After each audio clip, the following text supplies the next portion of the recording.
नमस्कार दोस्तों, स्वागत है आपका अपने YouTube चैनल आधार क्लासेस में। आज हम बताएंगे इसमें आपको लास्ट ईयर के सम इम्पोर्टेंट क्वेश्चन जो आप लोगों के लिए नेक्स्ट आने वाली परीक्षाओं में ज़्यादातर पूछे जा सकते हैं। तो सबसे पहला क्वेश्चन आपके सामने आ गया है, आपको इसका आंसर भी कमेंट बॉक्स में देना है। तो सबसे पहला क्वेश्चन है आपके सामने, बेइंसाफ़ी में प्रयुक्त उपसर्ग है।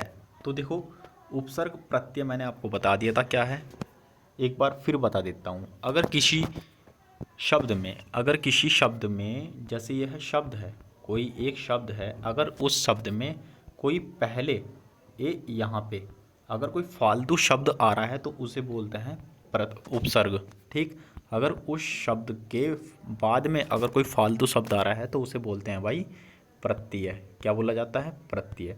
ठीक है, तो इसी तरीके से आपको बेइंसाफ़ी में बताना है। तो बेइंसाफ़ी को अगर हम तोड़ते हैं तो बे प्लस इंसाफ़ी, तो इसमें देखो पूरा का पूरा कौन सा शब्द बन रहा है, तो ये बन रहा है कौन सा? इंसाफ़ी। तो बे, तो ये क्या है? बे आपका क्या है? ये उपसर्ग है। ठीक है,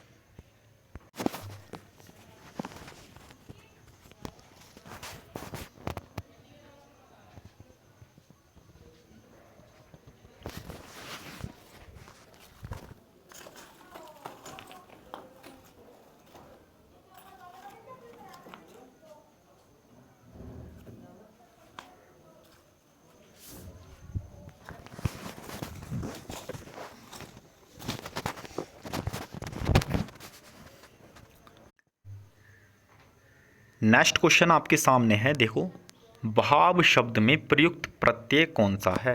तो बहाव शब्द में बताना है आपको प्रयुक्त प्रत्यय। बहाव, बहाव का अगर हम तोड़ते हैं तो ये बनता है बह प्लस का आब, आब। ठीक है, अब इसमें जो पूरा का पूरा शब्द है वो है बह। बह जो है वो किसका धातु रूप है भाई? बहना। कोई चीज़ बह रही है, ठीक है, फ्लो कर रही है, तो बहना का जो धातु रूप है वो कौन सा है? बह। ठीक, तो यानी पूरा का पूरा शब्द कौन सा बना? एक बहना या बह। अगर किसी भी शब्द में अगर बाद में कोई चीज़ अगर जोड़ी जाती है तो वो आपका प्रत्यय कहलाया जाता है। ये मैंने भी बताया आपको। तो इसका आंसर हो जाएगा आपका सी, इसका आंसर हो जाएगा। नेक्स्ट क्वेश्चन आपके सामने है, पुरोहित में उपसर्ग बताना है आपको। पुरोहित को अगर हम तोड़ते हैं तो ये कैसे बनता है भाई? आपका देखो, ओ आ रहा ना, ओ, तो ये ओ जो है ये विसर्ग संधि में आता है। किसमें? विसर्ग में। तो रे, ये यहाँ तक पूरे प्लस हित, तो ये ऐसे टूटेगा आपका। कैसे? ऐसे टूट गया। और हित यानी उसके हित में बात हो रही है, यानी पक्ष में बात हो रही है, तो इसमें कौन सा शब्द आ गया? बाद वाला शब्द आ गया। शुरू वाला क्या हो गया? अगर किसी भी शब्द के शुरू में जुड़ता है तो वो उपसर्ग कहलाया जाता है। तो इसका आंसर हो जाएगा डी, इसका आंसर हो जाएगा आपका। ठीक है, नेक्स्ट क्वेश्चन आपके सामने, किस शब्द में आवा प्रत्यय नहीं है? देखो, आवा जो है वो है प्रत्यय नहीं है, और प्रत्यय कहाँ पे लगते हैं? बाद में। ठीक, तो देखो, दिखा बा यानी दिखना प्लस आवा, ये हो रहा है बुलावा। नेक्स्ट देखो, बुलावा। अब देखो, भूलना प्लस का आवा। ठीक है, अब ये है लावा, यानी ले प्लस आवा। ले जो है कोई शब्द नहीं होता। ठीक है, तो इसका आंसर कौन सा हो जाएगा? लावा। देखो, चढ़ना प्लस आवा यानी चढ़। ठीक है, तो इनमें जो है इसमें इसमें और इसमें या तो देखो शब्द जुड़ रहा है, शब्द नहीं जुड़ रहा तो धातु रूप जुड़ रहा है, लेकिन इसमें कुछ भी नहीं जुड़ रहा, तो आंसर कौन सा हो गया? सी।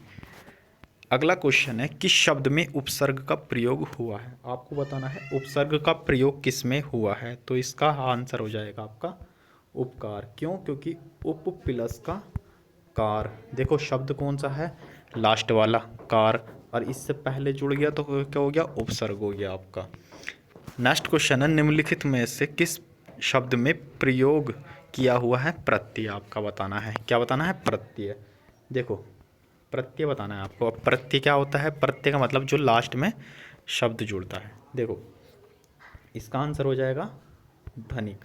क्यों? धन को अगर हम तोड़ते हैं तो ये हो जाएगा आपका धन प्लस इक। कौन सा हो जाएगा?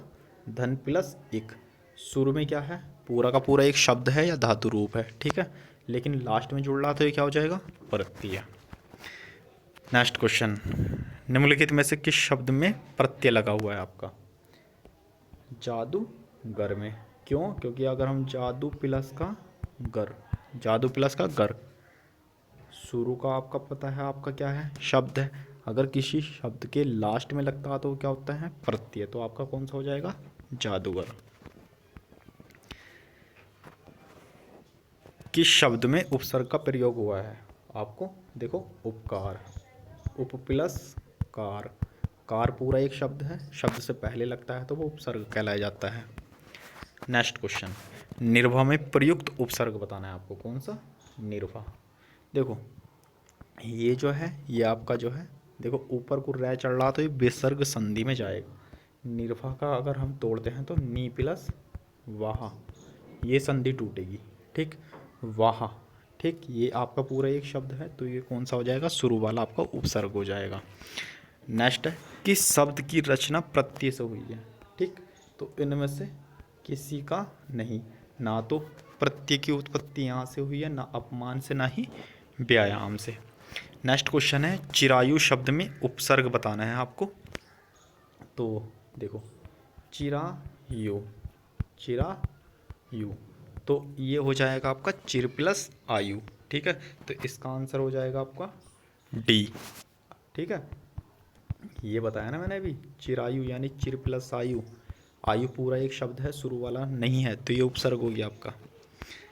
नेक्स्ट क्वेश्चन, किस शब्द में उपसर्ग नहीं है, तो किस शब्द में उपसर्ग नहीं है, उपसर्ग होता है किसी भी शब्द के पहले वाला जुड़ जाए तो, पराजय यानी परा प्लस जय है नी, या पर प्लस जय, अप प्लस बाद है ना, देखो बाद पूरा एक शब्द है, जय पूरा एक शब्द है, प्रभाव, प्र प्लस भाव, भाव पूरा एक शब्द है, लेकिन अगर इससे देखते हैं हम तो ओढ़ प्लस ना, ये बनेगा ऐसे, और पूरा शब्द यो है बाद में ही जुड़ रहा है, और ये तो प्रत्यय है, क्या है ये, प्रत्यय, और ये पूछ रहा है उपसर्ग नहीं है, तो आंसर कौन सा हो जाएगा, बी।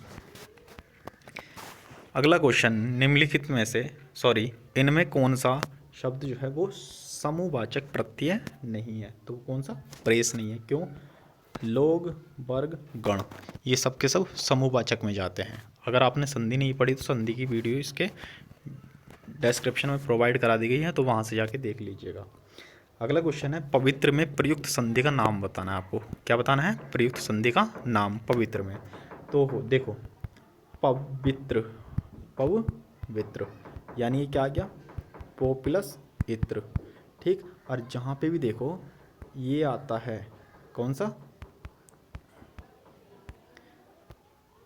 मैंने बताया था अब या आब या आपका अय या आपका आय, ये आए तो वो आपका अयादि संधि आएगा, और ये कौन सा आ रहा है, पवित्र यानी अब यानी पब, तो ये कौन सा हो जाएगा, अयादि संधि हो जाएगा।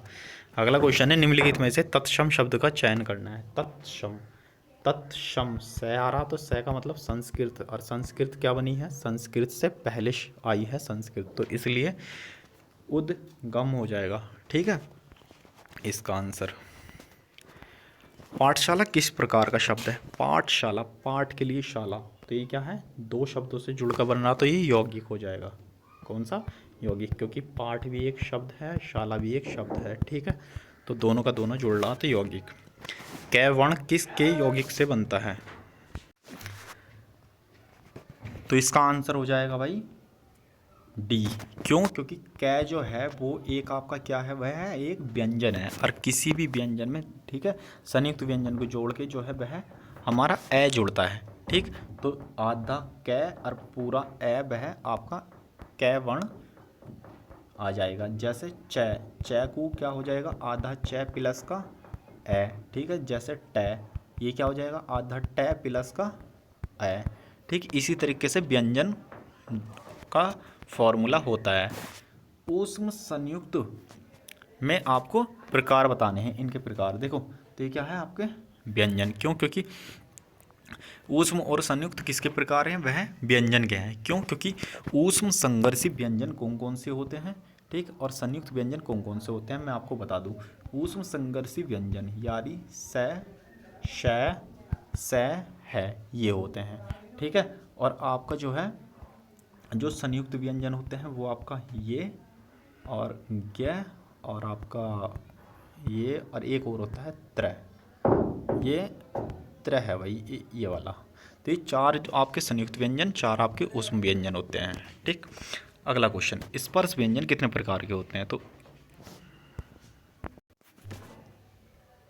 स्पर्श व्यंजन जो होते हैं वो आपके देखो 25 भी हो सकते हैं, 27 भी हो सकते हैं। वैसे इसका आंसर जो है वह 27 होता है। अगर कहीं 27 नहीं दिया गया तो वो आपका 25 आंसर हो जाएगा स्पर्श व्यंजन। स्पर्श व्यंजन देखो इसमें कौन सा आंसर है, इसमें 15, 20, 24, 25, इसका आंसर हो जाएगा 25।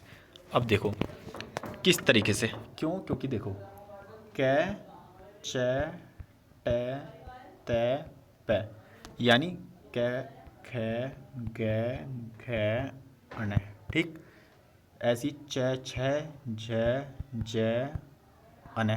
ठीक। इस तरीके से जो है वो आपके देखो 5 इसमें होते हैं, 5 इसमें, 5 इसमें, 5 इसमें, 5 इसमें, 5 पंजे 25, 25 शब्द वर्ण हो गए आपके। लेकिन 2 वर्ण जो होते हैं वो आपके ट वर्ग में फालतू होते हैं। किसमें?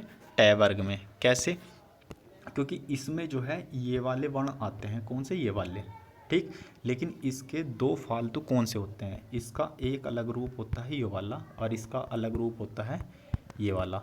इन दोनों को जो बोला जाता है वो द्विगुणी व्यंजन बोला जाता है। यानी इसके भी 2 रूप हैं, इसके भी 2 रूप हैं, यानी इनके 2-2 गुण हैं, तो इसलिए इन्हें द्विगुणी व्यंजन बोले जाते हैं। 2 ये ऐड हो जाते हैं तो ये टोटल 27 स्पर्श व्यंजन हो जाते हैं।